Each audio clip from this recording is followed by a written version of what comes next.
Sekarang kamu bisa memunculkan pop-up Windows dengan mengklik tombol Home dan kamu bisa melakukan multitasking sambil menonton video analisa pagi tanpa berlangganan YouTube Premium. Hai semuanya, gimana kabar kalian? Semoga selalu dalam keadaan baik. Jadi welcome back again di Andri Kriston Channel, dan ini adalah segmen analisa pagi, segmen di mana kita akan mengulas untuk update news dan juga pergerakan dari market, khususnya market dari Bitcoin. Teman-teman, hari ini kita berada di tanggal 31 Desember 2024. Ini adalah akhir tahun 2024. Kondisi dari market kripto, kalau kita lihat dari outlook satu tahunnya, itu overall dalam kondisi bullish ya, di mana ya bisa dibilang pergerakan Bitcoin sempat menyentuh all time high di kisaran level 108.000 dan sekarang sedang dalam tahap koreksi. Kalau kita lihat memang banyak sekali perjalanan, banyak sekali drama dan juga sentimen-sentimen pada pasar yang mana tentunya menambah pengalaman kita yang stay di market sampai hari ini. Jadi congrats untuk teman-teman yang udah masuk ke market kripto, yang udah sempat cuan ataupun yang masih sangkut. Ini adalah momen kita bisa belajar banyak hal dari pasar. Ya, meskipun semuanya nggak melulu tentang keuntungan dan juga cuan, tapi banyak pengalaman yang hari ini kita dapatkan dan akan kita pakai sampai ke depannya. Seperti itu. Menurut saya sih kondisi dari pasar saat ini masih dalam tahap yang cooling down, di mana market cenderung tidak terlalu banyak aktivitas. Dari sentimen data pun hari ini juga nggak akan terlalu banyak. Ada data tentang perumahan Amerika Serikat hari ini, dan ya market kemungkinan akan ditutup dengan kondisi di mana banyak trader yang libur gitu. Tapi jangan khawatir, sebab market akan kembali mulai bergairah itu di tahun yang baru ya, mulai dari tanggal 2 Januari. Nanti akan ada data-data penting, data inflasi, kemudian juga data tentang manufacturing, belum lagi jobless claim, itu akan membanjiri sentimen pasar di tanggal 2 Januari. Jadi selamat liburan untuk teman-teman di akhir tahun ini. Semoga tahun yang depan membawa harapan baru, tentu saja membawa keuntungan dan juga mungkin kehidupan yang baru untuk kita semua. Kondisi dari market overall hari ini, beberapa token itu mengalami rally, terutama dari token sentimen AI meme ya, meme yang dibikin oleh AI kayak GOAT, kemudian Eigenlayer, ya juga naik kemarin, Neiro, lalu Peanut, Etherfi, Popcat, ya Dexy, dan kawan-kawan itu ya mengalami tren yang lumayan bagus, dan juga kita akan dihantui lagi dengan beberapa sentimen terkait dengan token unlock ke depannya. Beberapa token akan unlock hari ini kayak OP, Optimism, kemudian Sui Network akan ada unlock sekitar 2%, hati-hati ya. Lalu ada Zeta, unlocknya 9%, ini hati-hati, akan ada unlock. Kemudian juga DYDX, unlock 1%, Ethena 0,44%, Kaspa akan ada unlock juga 0,72%. Jadi untuk token-token yang unlock itu merupakan token-token yang supply-nya sempat dikunci kemudian dibuka oleh pasar, karena mungkin dalam fase vesting tersebut ada investor-investor awal yang memang sudah invest di awal tapi belum bisa jualan token ya, makanya dalam posisi unlock kali ini tentu saja mereka akan punya opportunity untuk melakukan penjualan seperti itu. Apakah unlock token akan pasti turun? Tentu saja tidak, karena yang namanya unlock hanyalah membuka token tersebut untuk bisa diperdagangkan. Belum tentu siapapun yang tokennya dibuka akan langsung jual, tapi mereka sudah bisa jual, tapi belum tentu akan dijual. Nah, sekarang tergantung nih, apakah permintaan dari token-token yang unlock tersebut akan besar atau justru malah kecil. Nah, itu sangat berpengaruh. Kalau sebuah token punya fundamental yang bagus, kemudian permintaannya tinggi karena mungkin punya use case tertentu, bisa jadi ketika unlock date, itu dia nggak ada pergerakan koreksi sama sekali gitu. Biasanya setelah unlock akan ada momentum koin mengalami rally, tapi ini balik lagi sama supply and demand. Teman-teman, sebelum kita lanjut masuk ke pembahasannya, karena hari ini kita ada banyak berita yang lumayan bagus dan mungkin bisa menjadi sebuah indikator untuk teman-teman melihat seperti apa 2025 nanti. Aku mau informasikan dulu di Get.io ada beberapa campaign yang akan berakhir sampai awal tahun nanti. Ya, jadi saat ini Get.io ngadain campaign di mana teman-teman bisa berpartisipasi untuk menjadi crypto analis. Ya, caranya gimana? Teman-teman bisa bikin video atau konten streamer ya di Get.io dengan bergabung di Get Live Streamer Application Form. Nah, ini siapa nih yang ngaku jago analisa? Tiap di kolom komen selalu punya analisa. Nah, itu teman-teman bisa monetisasi analisa kalian, bikin video streamer, join di sini ya kan, masukkan streamer nickname kalian, kemudian pakai bahasa apa, kemudian akun Telegram dan sosial media yang kalian punya, kemudian kirimkan gitu. Karena akan ada komisi sampai 60% ya buat teman-teman yang ikutan gitu. Jadi daripada kalian analisa nggak jelas ya kan, tulis-tulis, mending monetisasi dan dapetin cuan di sini. Itu buat yang tertarik, linknya ada di kolom deskripsi. Kalau teman-teman misalkan pengen nih lihat analisa-analisa kripto terbaru di Get.io, masuknya ke menu apa? Masuk ke menu momen. Di sini ada Get Post sama Get Live Streamer. Teman-teman bisa lihat banyak sekali analisa-analisa dari trader terkenal di sini. Seperti itu, ada banyak news dan juga sentimen juga, dan tentu saja bisa menambah wawasan teman-teman semua. Ada banyak yang ngasih sinyal-sinyal juga, terutama bagi kalian para pendatang baru di pasar kripto yang mungkin kebingungan nih, token apa yang bakalan pump. Coba deh cari sinyalnya, kemudian analisa kembali. Siapa tahu teman-teman berpeluang mendapatkan cuan dari sana gitu. Karena menurut saya kripto itu kan ada ribuan. Kalau kita kadang-kadang mencari sendiri, sering kali kelewat. Itu makanya kita butuh analisa orang lain, bukan untuk kita ikuti secara terang-terangan sih, tapi lebih kepada, oh ini ada token yang disinyalir akan pump. Coba kita analisa balik. Jadi tujuannya cuma buat tahu, oh token ini. Kemudian kita analisa balik, dan kalau menurut kita itu relate, prospek, ya kita bisa untuk dapetin cuan di sana. Nonton banyak live streamer di sini juga untuk mendapatkan lebih banyak konten edukasi, teman-teman. Itu. Oke, kita lanjut dari berita ya. FTX kabarnya bakalan mulai melakukan pembayaran untuk para kreditur berupa Bitcoin, Solana, dan juga beberapa aset lainnya. Jadi FTX ini adalah exchange yang collab di bear market 2021-2022 kemarin. Gitu, dan sudah dinyatakan bangkrut, aset-asetnya sudah banyak yang dilikuidasi berupa properti, gedung perusahaan, kemudian juga aset-aset kripto di sana. Itu kabarnya akan dilikuidasi mulai tanggal 3 Januari 2025. Ya, ini sudah dinyatakan resmi di Twitter dari FTX. Kemudian mereka akan melakukan distribusi lewat Kraken sama BitGo. Apakah ini sinyal negatif? Mungkin saja ini adalah indikasi negatif. Ya, bisa jadi ketika kreditur dibayarkan, trader-trader yang sudah mendapatkan dana mereka bisa jadi panik dan masih melakukan selling. Atau mungkin juga mereka hold. Jadi bisa jadi negatif, bisa jadi nggak ada apa-apa yang terjadi. Gitu. Tapi yang pasti mereka akan mulai melakukan pembayaran di 3 Januari 2025. Kemudian ada analisa dari Apollo.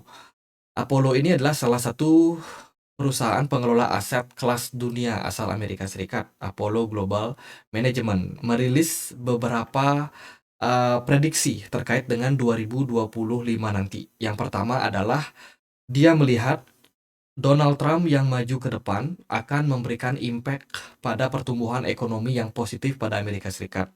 GDP akan menguat dan otomatis inflasi akan meningkat juga. Diprediksi bahwa The Fed akan berpotensi menaikkan suku bunga di 2025. Apalagi kalau kita tarik korelasinya, di mana di kepemimpinan lalu Donald Trump ini memang cenderung membuat pertumbuhan ekonomi dari Amerika Serikat melesat karena dia mendukung banget investasi dari swasta. Jadi kalau Donald Trump yang maju, swasta akan menang daripada perusahaan-perusahaan negeri atau BUMN-nya Amerika Serikat gitu. Kebijakan-kebijakan yang dapat diambil itu kayak pemangkasan bunga ya, pemangkasan apa namanya, pajak, teman-teman, di mana suku bunga yang juga sudah diturunkan oleh The Fed ke depannya tentu saja akan didorong supaya lebih banyak ke industri yang bisa growing di fase kepemimpinan dari Donald Trump. Gitu. Jadi pertumbuhan dianggap akan naik atau diprediksi bakal naik, sehingga Jerome Powell yang punya tujuan untuk menekan inflasi itu akan dibikin menaikkan suku bunga. Jadi ini analisa yang menurut saya cukup make sense dan ya bisa saja terjadi, tapi untuk realisasinya seperti apa, kita serahkan kembali pada Donald Trump. Salah satu berita yang bisa teman-teman antisipasi. Menurut saya sih pemimpin yang masuk nggak bisa langsung kayak melakukan perubahan yang ekstrim. Bisa jadi akan butuh beberapa bulan. Takutnya data akan menunjukkan ya kan, misalkan pertumbuhan ekonomi bagus, inflasi naik, itu mulai ada di kuartal kedua 2025 nanti. Jadi sentimen bearish kemungkinan akan mulai di kisaran kuartal ketiga atau kuartal keempat 2025. So, mungkin kita cuma punya waktu 6 bulan ke depan untuk merasakan bull market. Jadi menurut saya andai kata nih koin-koin yang kalian punya nanti udah all time high semua, jangan lupa untuk taking profit. Karena serem banget kalau The Fed sampai naikin suku bunga kembali. Gitu. Ya, itu antisipasi aja teman-teman, bukan untuk menakut-nakuti. Kemudian berita terbaru datang dari ada peningkatan persentase dari kepemilikan Bitcoin dan juga Ethereum jangka panjang selama setahun terakhir.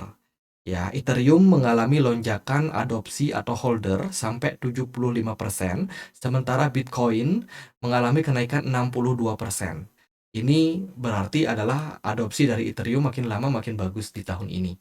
Kemudian hal yang unik juga kalau kita melihat dari aset ETF Ethereum Spot ya, itu mengalami inflow selama 4 hari terakhir dan dalam jangka waktu yang panjang ini sudah terjadi sekitar 3 minggu berturut-turut. Ethereum mendapatkan akumulasi. Wah, gimana nggak percaya diri nih? Ethereum nampaknya udah mulai dalam fase flip ya dari Bitcoin. Gitu. Jadi idealnya sih ini merupakan indikasi yang bagus untuk Ethereum sendiri. Sementara dari Bitcoin-nya, Bitcoin Spot ETF justru dapat outflow di perdagangan kemarin. Wah, ada apa nih? Kenapa ada yang jualan dari Fidelity, ya kan? Fidelity kemarin ada outflow, kemudian dari ARK Invest juga ada outflow yang sangat besar dari Bitcoin Spot ETF. Kemudian juga ada berita bagus datang dari Tether. 5 jam terakhir, Tether ada beli Bitcoin sebanyak 775. Ya, lumayan jumlah Bitcoin yang dibeli oleh Tether untuk meningkatkan devisa yang mereka punya. Gitu. Selain itu juga Tether ada beli Matic sebanyak berapa nih? 5 Matic ya. Dikit banget dia beli teman-teman. Jadi ya itulah ada pembelian berupa token Matic meskipun nggak banyak dan nggak perlu dipikirkan juga. Tether juga ada beli nih Bitcoin sebanyak 7.000 something ya, 7.600-an Bitcoin dibeli teman-teman. Jadi lumayan ada peningkatan jumlah Bitcoin yang diakumulasi oleh Tether dalam beberapa waktu terakhir. Tether sudah beli, MicroStrategy juga baru aja beli 2.138 Bitcoin lagi di tanggal 30 Desember kemarin. Jadi hedge fund dan juga perusahaan besar udah mulai akumulasi Bitcoin. Apakah kalian sudah memanfaatkan momentum tersebut? Atau mungkin masih berpikir bahwa Bitcoin akan turun lebih dalam? Ya, maybe. Karena perusahaan-perusahaan besar ini nggak terlalu peduli sebenarnya apakah Bitcoin naik atau turun. Mereka invest pada Bitcoin untuk jangka panjang, jadi mereka melakukan DCA di posisi sekarang. Dari regulasi, Singapura pimpin Asia ya dalam lisensi kripto. Gitu. Kabarnya Singapura sudah mengungguli Hong Kong dalam hal adopsi kripto, di mana license mereka terbilang sangat matang, sangat-sangat baik teman-teman. Dan regulasi yang dibikin oleh Singapura cukup ramah terhadap perkembangan kripto di sana. Sehingga nggak heran ada banyak exchange besar yang saat ini sudah melirik Singapura sebagai pusat kripto. Gitu. Beberapa perusahaan kayak Ripple juga udah mulai berinvestasi di sana, terutama peluncuran Ripple USD. Selain itu juga ada berita negatif datang dari Rusia. Rusia telah melarang 10 negara bagian di sana untuk tidak melakukan penambangan kripto karena dianggap membutuhkan banyak energi listrik. ya, dan energi listrik tersebut dipakai banget oleh Rusia, terutama karena kan dingin ya, suhu dingin, otomatis di negara mereka butuh penghangat, dan juga ya hal-hal yang berhubungan dengan rumah tangga yang masih menggunakan listrik seperti itu. Jadi biar listriknya nggak cepat habis, ada pelarangan untuk 10 kawasan di sana selama 6 tahun nggak boleh melakukan penambangan kripto. Terus dari berita yang lain, datang dari China. Ini berita bahasa Mandarin, saya nggak bisa bahasa Mandarin. Baru-baru ini, Bank Rakyat Tiongkok merilis laporan stabilitas keuangan Tiongkok 2024, yang di dalamnya banyak paragraf secara luas merujuk pada perkembangan peraturan mata uang kripto global dan juga fokus pada kemajuan serta kepatuhan mata uang kripto di Hong Kong. Jadi, Cina 2021 itu kan diberitakan ban kripto. Tapi ternyata di beberapa kawasan masih dengan hal yang mereka lakukan adalah masih menambang kripto di Cina, meskipun itu ditutup-tutupi ya, nggak dibuka ke publik. Beberapa perusahaan besar ternama kayak HSBC, bank di Cina, Standard Chartered, cabang dari Hong Kong, itu sudah melakukan atau membuka perizinan untuk institusi bisa melakukan pembelian dan akumulasi terhadap kripto. Jadi akan difasilitasi oleh bank-bank yang ada di sana, gitu. Jadi secara tidak langsung sebenarnya Cina, Hong Kong itu udah mulai memberikan gerbang ya yang terbuka, meskipun mungkin terbukanya separuh doang, untuk institusi besar bisa melakukan akumulasi pada kripto. Harapannya sih 2025 ini China unban kripto atau membuka kembali kesempatan untuk investor retail membeli aset kripto ataupun melakukan penambangan. Akan sangat-sangat bagus untuk perkembangan pasar ke depan. Oke guys, kita akan menutup tahun ini dan juga melihat closing monthly time frame untuk Bitcoin. Overall di monthly time frame bulan Desember ini kita posisinya kemungkinan bisa saja ditutup negatif. Itu candle yang terbentuk sementara ini adalah probably spinning top, mungkin bisa seperti sebuah shooting star atau hammer ya. Jadi ya closingnya belum pasti karena closingnya kan besok. Andai kata kalau Bitcoin cuma mampu bertahan di bawah level 100.000, menurut saya ya sentimennya negatif dan bisa jadi koreksi berlanjut di Januari. Bisa jadi. Tapi kita nggak melihat ini merupakan sebuah indikasi bearish. Kalau dari saya sendiri melihat ini masih koreksi wajar saja. Di weekly time frame kemarin kita udah closing, ya closingnya negatif, Bitcoin cenderung korektif dan masih berpeluang untuk koreksi. Saat ini pergerakan Bitcoin ada di kisaran level 93.600. Tuh, kita masih menantikan fase recover pada Bitcoin ya. BTC Dominance susah untuk turun, meskipun dia turun secara tren, secara bertahap, ya, tapi penurunan yang terjadi itu nggak ekstrim, sehingga momentum untuk banyak altcoin untuk mengalami rally sebenarnya masih belum terlalu baik ya. Itu altcoin beberapa aja yang rally, beberapa lain masih dalam tekanan jual. Kalau dari saya sih melihat Bitcoin di weekly time frame masih cenderung negatif. Sementara kalau kita lihat di daily time frame, pergerakan Bitcoin ini bertahan di area support kuat di kisaran level 91.000 yang kemarin sempat dites sama Bitcoin. Tetapi Bitcoin kembali rally balik ke kisaran 93.000. Menurut saya di level yang saat ini secara jangka pendek akan ada opportunity untuk Bitcoin mengalami rally. Ya, artinya ada kenaikan sedikit nih yang berpeluang terjadi pada Bitcoin. Harapannya memang naik dulu lah, kasihlah naik dulu. Ya kan, volume perdagangan saat ini sedang turun, tapi selling pressure-nya tuh nggak terlalu kuat, teman-teman. Jadi ibaratnya saya melihat market ini lagi dalam fase yang jenuh secara jangka pendek. Kemarin Bitcoin sempat dibantai ya, turun sampai 91.400, tapi dia bisa swipe naik lagi sampai kisaran 94.000.